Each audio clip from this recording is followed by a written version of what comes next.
दोस्तों welcome to money stocks. तो इस वीडियो के अंदर मल्टीपल स्टॉक्स के बारे में हम लोग बात करने वाले हैं। तो कहीं ना कहीं बहुत सारी कंपनीज के अंदर बहुत बड़े बड़े कॉन्ट्रैक्ट्स मिले हैं, बहुत सारे ऑर्डर्स कंपनी को मिले हैं, कई सारी कंपनीज के द्वारा बहुत बड़े बड़े कॉन्ट्रैक्ट्स हमें कंपनी को मिला हुआ है, जिस वजह से इन सारी कंपनीज के अंदर तेजी आ रही है। तो जिसके अंदर अगर आप ऑब्जर्व करके चलेंगे, ये सारी की सारी कंपनीज हमें फंडामेंटली बहुत ज़्यादा स्ट्रांग है एंड सारी के सारी कंपनीज के द्वारा एक बढ़िया तरीके से रिटर्न शेयर होल्डर्स को बना के दिया हुआ है। तो जो लोग इस कंपनी के अंदर निवेश करना चाहेंगे, उन लोगों को निवेश करने का मौका कब मिलेगा? जब कंपनी गिरावट के अंदर मिलेगा, जब कंपनी डिस्काउंट प्राइस के अंदर मिलेगा। तो इस वीडियो के अंदर उस टाइप की कंपनीज हम लोग डिस्कस करेंगे। फिलहाल में इन कंपनीज के अंदर तेजी आ रही है, लेकिन जब भी आपको दिखाई दे कि इन कंपनीज के अंदर प्रॉफिट बुकिंग नजर आ रहा है, उस समय बाइंग करने सही मौका बनेगा, क्योंकि सारी के सारी कंपनीज आने वाले फ्यूचर में डिमांड फुलफिल करने वाले हैं। और जो कंपनी डिमांड फुलफिल करेगा दोस्तों, आप सभी को पता होगा कितना ज़्यादा उस कंपनी को बेनिफिट्स मिलेगा, राइट। तो हम बात करेंगे सबसे पहले कंपनी के बारे में, जो कंपनी 1900 रुपये पर ट्रेड कर रहा है और जिसके अंदर हमें फ्राइडे के दिन एक 3% तक का रैली नज़र आया। और ये कंपनी का मार्केट कैप कहीं ना कहीं 1940 करोड़ का है, यानी कि एक स्मॉल कैप कैटेगरी से कंपनी बिलोंग करता है। हम लोग बात करें एडविट इंफ्राटेक लिमिटेड के बारे में। यस, तो एडविट इंफ्राटेक लिमिटेड की अगर बात की जाए तो रिसेंटली इस कंपनी को बहुत बड़ा कॉन्ट्रैक्ट हमें मिला हुआ है, और उस कॉन्ट्रैक्ट का जो अमाउंट है, उस ऑर्डर का अमाउंट है करीब करीब 44 करोड़ के आसपास हमें देखने को मिला है। तो आप समझ सकते हो कि कहीं ना कहीं अगर कंपनी को ऑर्डर्स अगर मिलता है, राइट, तो उस कंपनी को फायदा मिलेगा ही मिलेगा, उस कंपनी के लिए पॉजिटिव न्यूज साबित होगा। इसके कारण कंपनी के अंदर हमें तेजी नजर आई। एडविट इंफ्राटेक की अगर बात की जाए तो ये कंपनी ने मैक्सिमम के अंदर शेयर होल्डर्स को 7300% तक का रिटर्न शेयर होल्डर्स को बना के दे चुका है। एंड अभी अगर आप देखोगे, ये कंपनी 2020 में मार्केट के अंदर आया था 25 रुपये पर, और जो कंपनी करंटली 1900 रुपये के आसपास हमें करंटली ट्रेड कर रहा है। एडविट इंफ्राटेक की अगर बात की जाए तो अच्छी कंपनी का अगर आप बिजनेस जानोगे तो ही आपके अंदर बहुत अच्छा खासा कॉन्फिडेंस हमें बिल्डअप होगा। और अगर कोई कंपनी के अंदर बाइंग करना चाहते हो तो उस कंपनी का बिजनेस जानना इंपॉर्टेंट है, पैरामीटर्स जानना इंपॉर्टेंट है, एंड ओवरऑल कंपनी का चार्ट भी जानना इंपॉर्टेंट है। तो यहाँ आपको क्या दिखाई दे रहा है कि ये कंपनी मल्टीपल सेगमेंट से बिलोंग करता है। मेजरली ये मेजोरिटी अमाउंट ऑफ जो रेवेन्यूज है वो इंफ्रास्ट्रक्चर सेक्टर से कंपनी बिलोंग तो करता है, लेकिन ये company power transmission, power substations, telecommunication infrastructure field, उसके साथ साथ telecommunication projects, installation of power transmission सब स्टेशंस एंड टेलीकॉम प्रोडक्ट्स के अंदर हमें कंपनी का बिजनेस है। यानी कि कहने का मतलब इतना ही है कि ये कंपनी इंफ्रास्ट्रक्चर सेक्टर से हमें बिलोंग करती है। तो दोस्तों कंपनी छोटा है, लेकिन ओवरऑल कंपनी का अगर आप पैरामीटर चेकआउट करके चलेंगे तो फंडामेंटली कंपनी स्ट्रांग है। देखेगा कंपनी का सेल्स, या फिर आप इसे रेवेन्यूज भी बोल सकते हो, 45 करोड़, 66 करोड़, 79 करोड़, 103 करोड़, 209 करोड़ लगातार कंपनी का सेल्स या फिर रेवेन्यूज हमें इंक्रीज हो रहा है। फिर कंपनी का अगर आप नेट प्रॉफिट्स देखोगे 1 करोड़, 5 करोड़, 8 करोड़, 22 करोड़ लगातार कंपनी का प्रॉफिट्स भी हमें ग्रो हो रहा है। एडविट इंफ्राटेक की अगर बात की जाए तो शेयर होल्डिंग पैटर्न आप कंपनी का देख सकते हो कि प्रमोटर्स के पास करीब करीब 73.5% का होल्डिंग है, एंड पब्लिक के पास करीब करीब 26.5% तक का होल्डिंग है।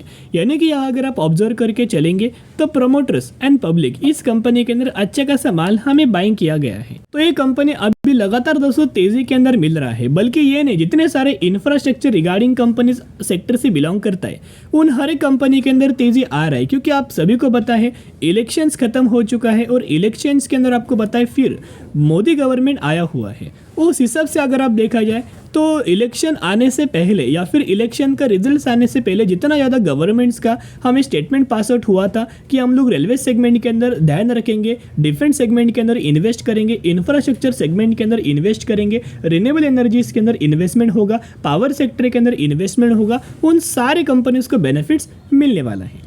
तो चलिए अभी हम बात करेंगे अगली कंपनी के बारे में, जिसका नाम है राइट्स। तो राइट्स लिमिटेड की अगर बात की जाए तो 704 रुपये पर कंपनी ट्रेड कर रहा है, और इस कंपनी के अंदर फ्राइडे के दिन 4% तक की तेजी नजर आ चुका है। तो राइट्स लिमिटेड की अगर बात की जाए तो ये कंपनी का मार्केट कैप है 17,000 करोड़, यानी कि ये कंपनी एक मिड कैप कैटेगरी से हमें बिलोंग करता है। तो बेसिकली इस कंपनी को लेके भी एक अपडेट आया था, जिस वजह से हमें कंपनी के अंदर तेज़ी आया। ये अपडेट हमें आया था राइट्स के अंदर, जो कि एक कंपनी ने MOU साइन किया गया था DMRC के through to run projects together, यानी कि दोनों कंपनी का एक दूसरे के साथ एक पार्टनरशिप हुआ है। तो दोनों कंपनियों को विन विन सिचुएशंस के हिसाब से आने वाले फ्यूचर में हमें बेनिफिट्स मिलने वाला है। तो राइट्स की अगर बात की जाए तो कंपनी ने मैक्सिमम के अंदर 350% तक का रिटर्न शेयर होल्डर्स को बना के दे चुका है और कंसिस्टेंटली कंपनी के अंदर तेजी आ रहा है। और एक अगर आप ध्यान दोगे तो जब भी कंपनी के अंदर गिरावट आता है उसके बाद अच्छी खासी रैली आती है। सेकेंड बार गिरावट आया, अच्छी खासी रैली आया, थर्ड बार गिरावट आया, यहाँ भी अच्छी खासी रैली हमें कंपनी के अंदर कंटिन्यू हो सकती, क्योंकि राइट्स का अगर आप बिजनेस ऑब्जर्व करेंगे तो ये भी कंपनी एक फंडामेंटली स्ट्रॉन्ग है। बेसिकली ये भी कंपनी इंफ्रास्ट्रक्चर सेगमेंट से बिलोंग करता है। रेलवे रिगार्डिंग भी कंपनी अपना बिजनेस प्रोवाइड कर रहा है या फिर सर्विसेज प्रोवाइड कर रहा है। अभी आप ये देख सकते हो एक ये जो कंपनी है मल्टीपल सेगमेंट से तो बिलोंग करता है, लेकिन मेजोरिटी अमाउंट ऑफ जो रेवेन्यूज है वो इंफ्रास्ट्रक्चर सेगमेंट से ही जनरेट करता है। एंड ये जो सर्विसेज है देखिएगा, the company is only export arm to Indian railway for providing rolling stock overseas rather than the Thailand, Malaysia and Indonesia. तो राइट्स का अगर आप शेयर होल्डिंग पैटर्न्स देखोगे तो प्रमोटर्स के पास 72% तक का होल्डिंग है, ये बहुत अच्छा है दोस्तों। उसके साथ साथ FIs लगातार माल बाइंग कर रहे हैं, 3.22% से बढ़ के 4.17% है। DIs भी इस कंपनी के अंदर 11% तक का होल्ड कर रहे हैं एंड पब्लिक के पास इस कंपनी के अंदर 12.5% तक का स्टेक है। यानी आप देख पा रहे होंगे कितना ज़्यादा कंपनी फंडामेंटली स्ट्रॉन्ग हमें नजर आ रहा है कि उसके अंदर प्रमोटर्स का होल्डिंग या फिर जो शेयर होल्डिंग पैटर्न है वो भी बहुत अच्छा है। और इन सारी कंपनीज के अंदर म्यूचुअल फंड्स के द्वारा डिसेंट तरीके से बाइंग हमें हो रहा है। अभी हम बात करेंगे अगली कंपनी के बारे में जिसका नाम है महिंद्रा एंड महिंद्रा लिमिटेड। तो बेसिकली फ्राइडे के दिन इस कंपनी के अंदर 2 से 3% तक का तेजी आया था एंड 2,924 रुपये पर हमें क्लोज हो चुका था। तो महिंद्रा एंड महिंद्रा के अंदर तेजी आने का एक बड़ा कारण है, जो कारण आप देखोगे तो चौंक जाओ। तो रीजन शेयर करने से पहले कंपनी का अब मैक्सिमम का परफॉर्मेंस देखना कि कंपनी ने मैक्सिमम के अंदर चार्ट बहुत अच्छा खासा अप ट्रेंडिंग मात्रा में हमें मूव हो रहा है एंड कंपनी का ओवरऑल रिटर्न देखोगे तो 14,000% तक का रिटर्न शेयर होल्डर्स को बना के दिया। तो महिंद्रा एंड महिंद्रा के द्वारा एक ओवरटेक किया गया है टाटा मोटर्स कंपनी को। अभी महिंद्रा एंड महिंद्रा ने टाटा मोटर्स कंपनी को क्रॉस किया है मार्केट कैप के अंदर। अभी टाटा मोटर्स से भी ज़्यादा मार्केट कैप हो चुका है महिंद्रा एंड महिंद्रा का, जिसके चलते अभी ये company second valuable largest car maker company market cap के अंदर हमें बन चुका है। अभी सेकंड पोजीशंस के ऊपर महिंद्रा एंड महिंद्रा रैंक कर रहा है एंड थर्ड पोजीशंस के ऊपर हमें टाटा मोटर्स कंपनी ये रैंक कर रहा है। अभी अगर आप एक पॉइंट ऑब्जर्व करके चलेंगे तो महिंद्रा एंड महिंद्रा ये भी कंपनी इलेक्ट्रिक व्हीकल्स के अंदर काम करता है एंड टाटा मोटर्स ये भी कंपनी इलेक्ट्रिक व्हीकल्स के अंदर काम करता है। और आने वाले फ्यूचर में दोनों कंपनी फंडामेंटली स्ट्रांग है, तो दोनों कंपनी के द्वारा एक मल्टीबैग रिटर्न शेयर होल्डर्स को बना के दिया जा सकता है, क्योंकि दोनों कंपनी डिमांडिंग बिजनेस के अंदर बिलोंग कर रहा है, डिमांडिंग सर्विसेज शेयर होल्डर्स को प्रोवाइड कर रहा है, इनके कस्टमर्स को प्रोवाइड कर रहा है। एंड इलेक्ट्रिक व्हीकल्स आपको पता है कितना ज़्यादा बूम करने वाला है फ्यूचर के लिए, राइट। तो दोनों कंपनी के अंदर जो कंपनी आपको पसंद है दोस्तों वो कंपनी के अंदर बाइंग आप जरूर करना। अभी हम बात करने वाले हैं अगली कंपनी के बारे में जो कि 2115 रुपये पर ट्रेड कर रहा है एंड फ्राइडे के दिन इस कंपनी के अंदर 5.5% तक का तेजी आया, 6 से 7% तक का भी तेजी हमें ड्यूरिंग द मार्केट दिखाई दे चुका था। तो कौन सी कंपनी है, हम लोग बात कर रहे हैं कोचिन शिपयार्ड लिमिटेड के बारे में। तो बेसिकली कोचिन शिपयार्ड की अगर बात की जाए तो डिफेंस सेगमेंट से कंपनी अपना बिजनेस कर रहा है और आप सभी को बताइए कि डिफेंस सेगमेंट के अंदर लगातार हमें तेजी आ रहा है। सिर्फ कोचिन शिपयार्ड नहीं बल्कि डिफेंस सेगमेंट से जितने सारे कंपनीज बिजनेस कर रहा है उन हर एक कंपनी के अंदर तेजी आ रहा है। मैं आपके साथ दिखाना चाहूंगा कि कोचिन शिपयार्ड के साथ साथ जो Mazagon dock shipbuilders limited है उस कंपनी के अंदर भी फ्राइडे के दिन 14% तक की तेजी था। फिर गार्डन रीच शिप बिल्डर्स की अगर बात की जाए वो कंपनी के अंदर भी 6% तक की तेजी आया हुआ था। तो बहुत सारे लोगों को क्वेश्चन होगा कि सर कंपनी के अंदर अपडेट्स कोई नहीं है लेकिन तेजी क्यों आ रहा है। उसके पीछे का एक बहुत बड़ा कारण है, क्योंकि आप सभी को पता है इलेक्शन खत्म हो चुका है। तो इलेक्शंस के अंदर आपको पता होगा फिर से मोदी गवर्नमेंट आया हुआ है।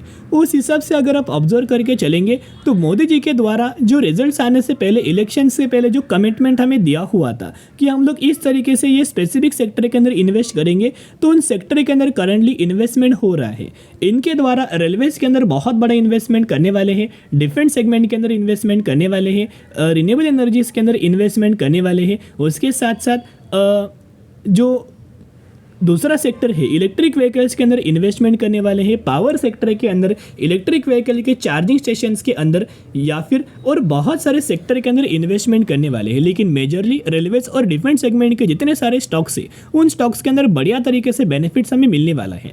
तो जितने सारे कंपनीज हमने डिस्कस किया है, स्पेशली रेलवेज रिगार्डिंग आप समझ लीजिएगा कि इसमें पकड़ सकते हो आरवीएनएल कंपनी, एयरकॉन कंपनी, या फिर आप और भी बहुत सारे कंपनी है, IRFC कंपनी के बारे में भी आप इन्वेस्ट करने के बारे में सोचिएगा।